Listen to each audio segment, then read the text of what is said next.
Kamala Harris is in Pennsylvania tonight, which may very well be the most important tipping point state in this year's election.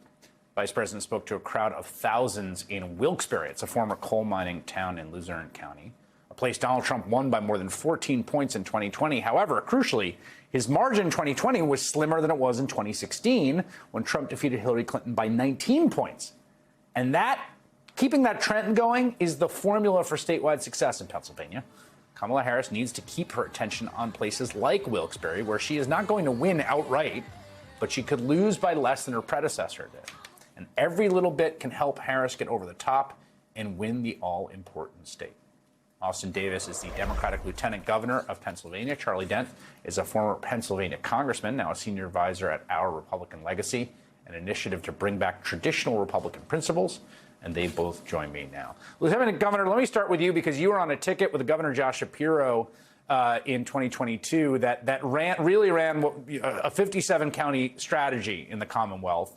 And it paid off in those margins in lots of counties in which your ticket didn't outright win, but shaved those margins. How important is it to get out around the state for the Democratic ticket? Well, thank you, Chris, for having me today. It's great to be with you.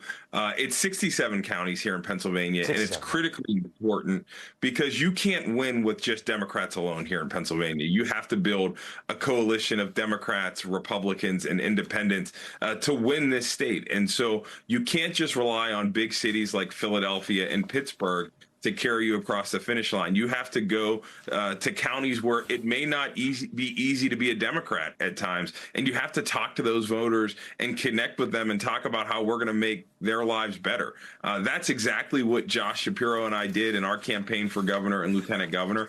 And you're seeing Vice President Harris do that with her stops in Wilkes-Barre and Johnstown today. You know, you have to make sure you get out in these counties because we know this election is going to be close. The last presidential election was decided by less than a percentage point. And in a scenario like that, the margins really do matter.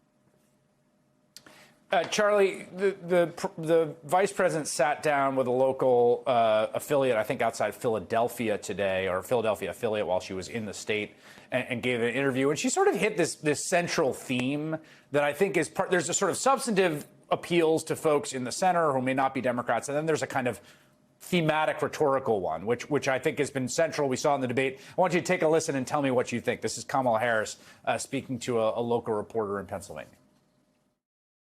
In my heart, I know, in my soul, I know that the vast majority of us as Americans have so much more in common than what separates us. And I also believe that I am accurate in knowing that most Americans want a leader who brings us together as Americans and not someone who professes to be a leader who is trying to have us point our fingers at each other. I think people are exhausted with that approach, to be honest with you. What do you think about the exhausted line, the sort of uniter, not divider approach, Charlie? Well, I think that type of message will resonate. I do think that people do get frustrated with Donald Trump because of his own personal grievances. You know, they're exhausted with all of his complaints about January 6th, and now he's getting off on tangents on our people eating the immigrants eating pets in Springfield, Ohio. They're tired and exhausted with it. So I think that's a message that resonates. And Chris, I do need to point out, and I agree with Governor Davis, that there are 67 counties in Pennsylvania. And between 2016 and 2020, Donald Trump did marginally worse in 66 out of 67 counties from 2016 to 2020. He did a little worse. The only county he did marginally better in was Philadelphia, where that's right. Yeah, he was beaten. He was beaten badly there, but he did a little bit better there. But every other county is where his margin slipped. And I think the Harris campaign is trying to maybe take a little bit of a page out of the Biden playbook in Pennsylvania, where you try to shave down the margins in all these other states, because the Democrats will lose most of the counties by a considerable margin, but they'll win the big counties with the big population centers. And that's where the game is. But they have to go to Wilkes-Barre and Johnstown and other places like that where they're going to lose, but maybe by a little less. Lieutenant Governor, I want to talk to you about something. Yeah, go ahead.